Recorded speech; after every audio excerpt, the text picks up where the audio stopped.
David thought he'd found the perfect home when he moved into the old Victorian house on the outskirts of Boston. After months of searching, the charm of the antique architecture and the quiet neighborhood were exactly what he needed to start fresh after a difficult breakup. The house was a little rundown but affordable, and he was excited about the idea of restoring it to its former glory.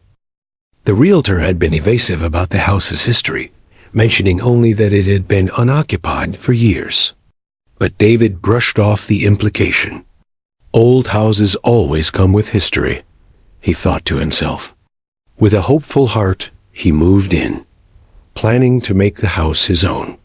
However, he would soon discover that he wasn't as alone in the house as he'd thought. On his first night, David had trouble sleeping. The house seemed to creak and groan in ways he wasn't used to, sounds echoing through the empty rooms. Around midnight, he was awoken by a faint whisper. "David?" It was soft, barely audible, but distinct. He sat up, looking around his darkened room, his heart pounding. Had I imagined that? He wondered. Convinced he was just jumpy in a new space, he brushed it off and tried to sleep. But just as he was dozing off, he heard it again, clearer this time. "David, come here." The whisper seemed to float through the air, coming from somewhere deep within the house. He felt a chill run down his spine, but convinced himself it was just the old house settling. But the unease lingered, and he couldn't shake the feeling that he was being watched. In the following days, strange occurrences became routine. He would wake up to find doors open that he had closed before going to bed. Lights flickered, even though he had replaced all the bulbs. Cold spots appeared in random places, sudden chills that seemed to move through the house as though carried by something unseen.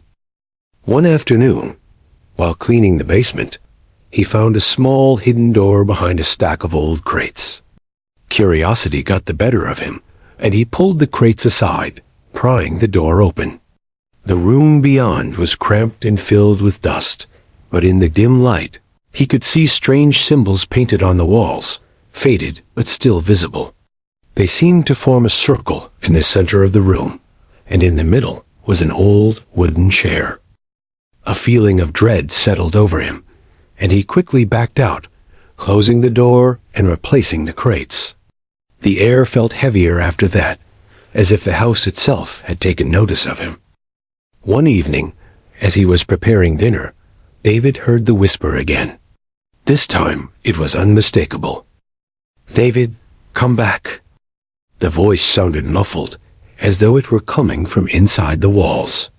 He froze, his heart racing. It wasn't his imagination someone was calling his name. He moved closer to the wall, pressing his ear against it. For a moment, he heard nothing but silence.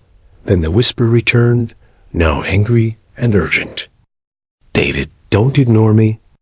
Panicked, he jumped back, nearly knocking over his chair. He spent the rest of the night sitting on his bed, clutching a flashlight, trying to rationalize what he'd heard. But deep down, he knew there was no explanation.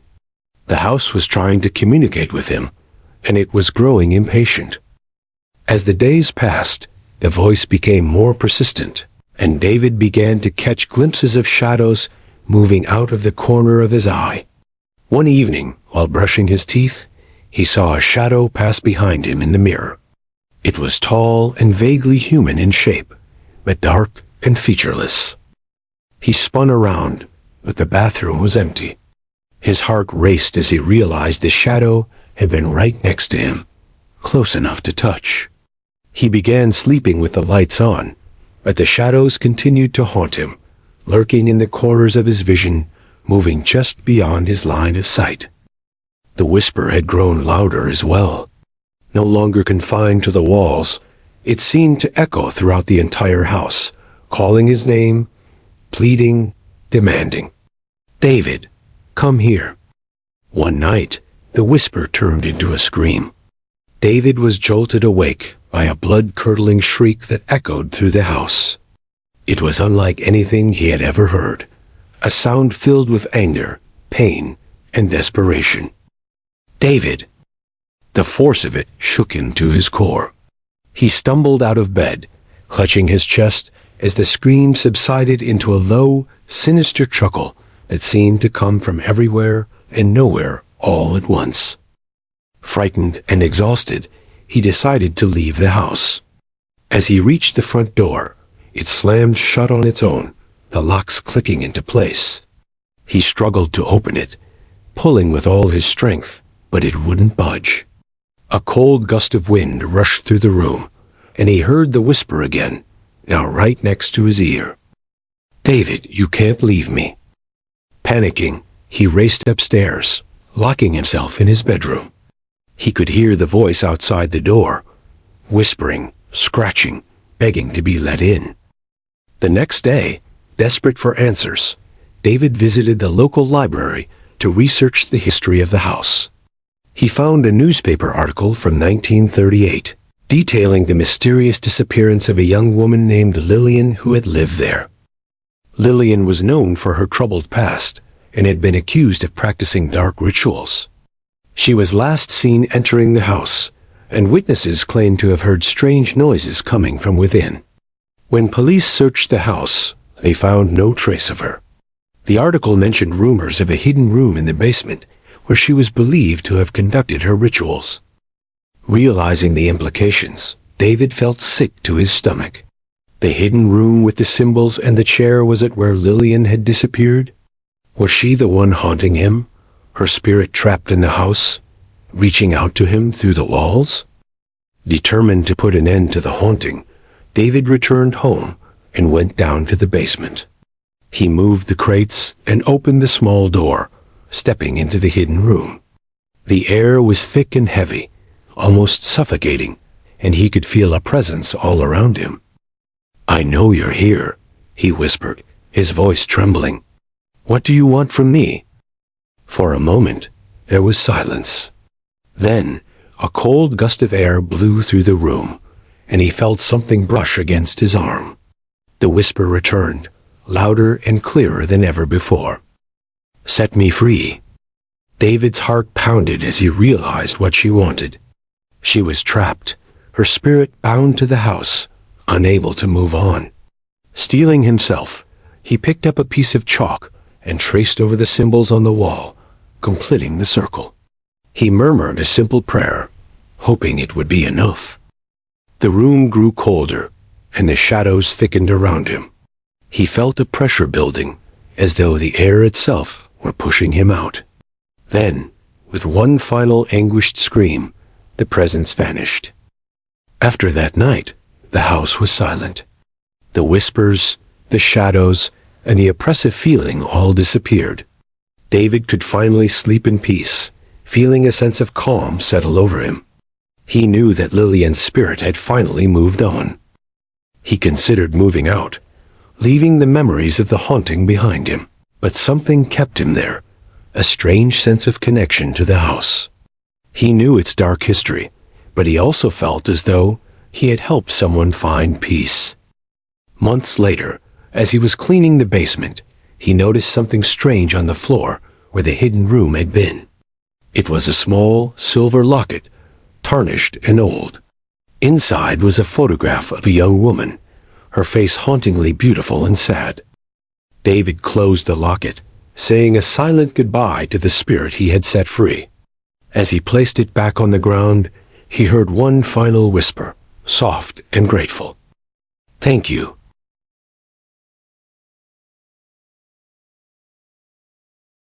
In the autumn of 1996, Sarah was spending a quiet Saturday morning browsing through a local yard sale in Deerfield, Massachusetts. The town was small, known for its charming, historic homes and antique shops. Sarah loved collecting vintage items, and she often found treasures that reminded her of childhood.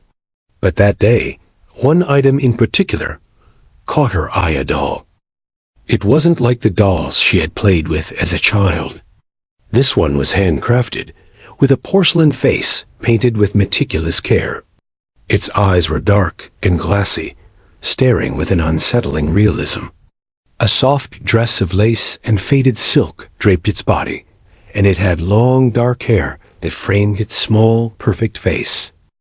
Compelled by a strange sense of attachment, Sarah bought the doll for just a few dollars. As she handed over the cash, the elderly seller looked at her with an odd smile. "Take care of her," she said, her voice soft and almost mournful. Sarah brushed off the comment, attributing it to the seller's nostalgia. But as she walked back to her car, she couldn't shake the feeling that the doll's eyes were following her.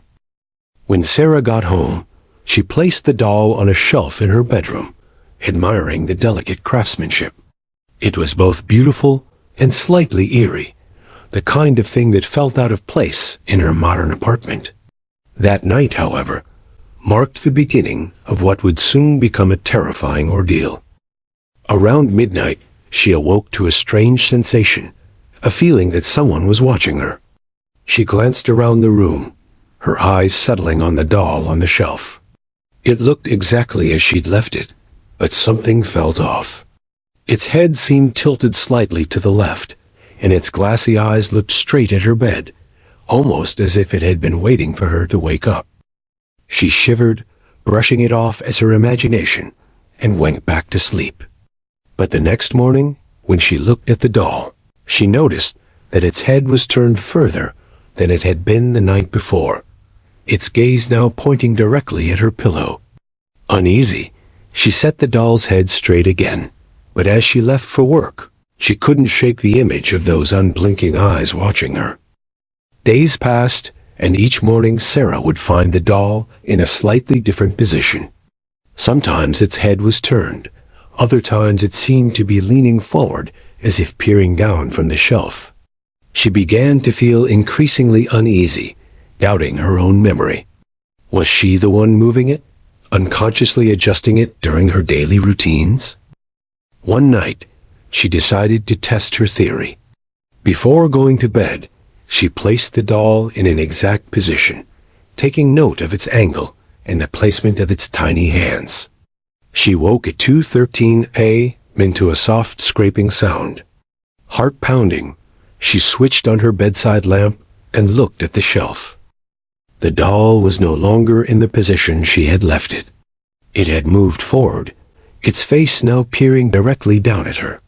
Trembling, she reached for it, only to feel a strange coldness radiating from its porcelain skin. Goosebumps prickled her arms as she placed it back on the shelf. She decided then to put the doll away, stuffing it into a box and shoving it in the back of her closet. Yet even as she closed the closet door, she felt a sense of dread, as though she were locking away something dark and powerful. After putting the doll away, Sarah hoped the unsettling events would end. For a few days, all was quiet. But soon, other strange occurrences began. At night, she would hear faint whispers, like a soft murmur, coming from the direction of the closet. The words were indistinct, but they carried a tone of malice that sent chills down her spine. One night, as she lay in bed, she distinctly heard her name whispered, almost as if it were brushing against her ear. "Sarah, Sarah." Terrified, she turned on every light in her apartment, her heart racing. She checked the closet, expecting to see the doll exactly where she'd left it. But the box was open, and the doll was propped against the closet wall, its head tilted, eyes wide and penetrating. Sarah's fear became unbearable. She told her friend Lisa about the strange events, but Lisa laughed it off, suggesting she was just stressed. Frustrated and feeling isolated, Sarah tried to ignore the doll, but the whispers grew louder each night. Finally, in desperation, she decided to confront the doll, picking it up and staring into its unsettling eyes. "What do you want from me?" she whispered, feeling foolish but desperate. The room fell silent, but a heavy, oppressive feeling settled over her. She sensed a presence, something ancient and dark, as if the doll were a conduit to something malevolent. The air felt thick, making it hard to breathe. That night, she had a nightmare vision of a woman, pale and ghostly, holding the doll. The woman's eyes were hollow, her mouth twisted into a sinister smile as she murmured, "She's mine. She always be mine." Unable to bear it any longer, Sarah sought out a local priest to bless the doll. The priest listened patiently, his face growing grave as she described the events. When she handed him the doll, his hands trembled, and he quickly made the sign of the cross. "There's a darkness here," he said, his voice barely a whisper. "This doll, it carries a spirit with it. I can bless it, but I can't promise it will leave you alone." He sprinkled holy water over the doll, muttering prayers. As he did, the doll's eyes seemed to glint, almost as if mocking him. He handed it back to Sarah with a grave expression, advising her to bury it far from her home. Following the priest's advice, Sarah drove out to a remote field on the edge of town. She dug a small hole and placed the doll inside, covering it with dirt. She took a deep breath, feeling a strange sense of relief as she patted down the soil. But as she turned to leave, she thought she heard a faint giggle, almost like a child's laughter carried by the wind. She quickened her pace, getting into her car and driving away, refusing to look back. That night, she slept soundly for the first time in weeks.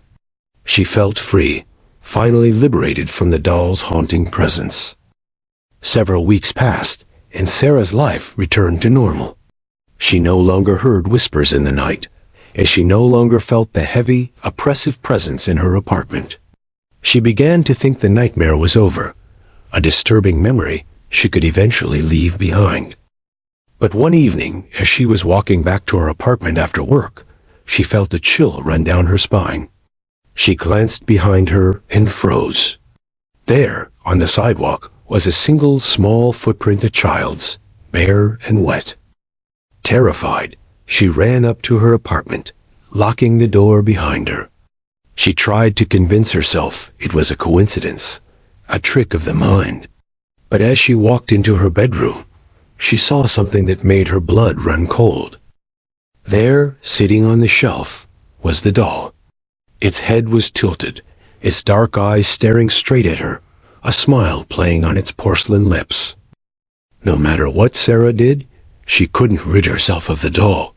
She tried to burn it, to smash it, but it always returned, waiting for her, watching her. She began to feel its presence everywhere she went, a constant shadow in her life. Years later, she moved out of her apartment, abandoning it and everything in it.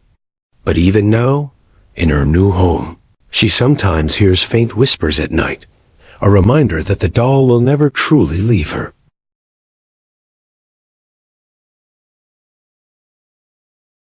Jack had been hiking alone for years. It was his escape, his way of finding peace. After a recent breakup and the mounting stress from work, he felt it was time to head out again, this time to a remote stretch of the Appalachian Mountains, a place he knew well. The thick, whispering trees and rugged trails had always calmed him. This trip, though, was different. The weather had been mild, with just a hint of chill in the evening air. As the sun began to set, casting a golden glow over the forest, Jack set up camp in a clearing. He had the perfect view of the mountains, the towering trees, creating a natural fortress around him. As he put the finishing touches on his tent, Jack felt an odd unease. It was a subtle feeling, like he was being watched. He shook it off, attributing it to an overactive mind. Just as he was settling in for the night, Jack heard a faint sound drifting through the trees, a voice. He paused, listening intently. It sounded like a woman calling his name. "Jack, help me." He froze, holding his breath, his heart racing. Did I just imagine that? He wondered, brushing it off as the wind playing tricks on him. But as the minutes passed, he heard it again. This time, it was clearer, more distinct, like it was coming from somewhere deeper in the forest. Jack rationalized it could be another camper. He grabbed his flashlight and called out, "Hello? Is someone there?" Silence. The forest was still, save for the rustle of leaves. Jack waited for a few minutes before retreating to his tent, a slight unease gnawing at him. The voice returned in the dead of night, more urgent this time. "Jack, please." Jack's stomach turned. It was unmistakable. Now someone was calling his name. The desperation in the voice was unsettling, tugging at his curiosity. He felt compelled to follow it, even though every instinct screamed against it. Flashlight in hand, he ventured into the darkness, the beam of light barely penetrating the shadows of the trees. As he walked, the voice grew stronger, but its source remained elusive. It echoed from all around him, reverberating off the trees, making it impossible to locate. "Hello? Where are you?" he called, trying to suppress the tremor in his voice. The silence that followed was thick, almost suffocating. Jack felt as if the trees were pressing in on him, watching, waiting. After what felt like an hour, Jack stumbled upon an old, abandoned campsite, shrouded in decay. An eerie, damp odor filled the air, like something long forgotten. A tattered tent leaned sideways, its fabric rotting and covered in moss. Old, moldy clothes lay scattered on the ground, mixed with rusted camping gear. A chill washed over him. This was no ordinary campsite. He knelt down, picking up a crumpled photograph lying in the dirt. It was barely recognizable, the image faded and smeared with dirt. But he could make out the face of a man, smiling, with an arm around a woman who held a baby. Jack's hand shook as he dropped it back on the ground. Then he noticed it, a fresh, barefoot print, wet and pristine, right in the center of the campsite. He backed away, his mind racing. There was no way anyone could be barefoot out here in the middle of the night. As he stumbled back, his flashlight flickered, casting erratic shadows around him. For a brief moment, he thought he saw a shape standing just beyond the tree line, a shadowy figure with hollow eyes. But when he blinked, it was gone. The voice became sharper, more insistent. "Jack, Jack." It no longer sounded like a cry for help. It was mocking him, each syllable dripping with malice. Jack's pulse thundered in his ears. He turned to run, but realized he was lost. Every tree looked the same, and familiar paths seemed twisted and foreign. His compass spun erratically, as though it had lost its mind. Panic clawed at him as he realized he might be trapped. "Who are you? What do you want?" he yelled, his voice cracking with fear. His only answer was laughter, a low, guttural sound that filled the forest. He caught glimpses of movement in the shadows, brief flashes of a figure darting between trees, watching him. Branches snapped behind him, footsteps mirroring his every move. Jack stopped, his back against a tree, clutching the flashlight like a lifeline. He felt trapped, cornered. "Show yourself," he shouted, his voice wavering. And then he saw it. Just a few feet away, a figure emerged from the shadows. It was human-like, but twisted, with elongated limbs and hollow, pitch-black eyes that seemed to absorb the light. Its lips twisted into a grin, and in a voice that mimicked his own, it whispered, "Jack." The figure took a step closer, its grin widening. Jack felt paralyzed, his heart pounding in his throat. He wanted to scream, to run, but his legs refused to move. Summoning every ounce of strength, he forced himself to move, breaking into a desperate run through the trees. The figure's laughter echoed around him, mocking his every step. Branches tore at his clothes, scratching his skin, but he didn't stop. He couldn't. After what felt like an eternity, Jack saw the faint glow of his campfire through the trees. Relief washed over him as he stumbled into the clearing, only to find his campsite in shambles. His tent was shredded, his belongings scattered and wet as if they'd been left in a rainstorm. Symbols he didn't recognize were drawn in the dirt around his tent, and more wet footprints circled the area. Jack's stomach churned. He knew he hadn't done any of this. The voice returned, now taunting him, whispering his secrets, details about his life that no one should know. He felt violated, as though the forest itself had invaded his mind. He collapsed onto his knees, clutching his head. "Please, leave me alone," he whispered, barely able to speak. With dawn beginning to break, Jack grabbed what little he could salvage and fled.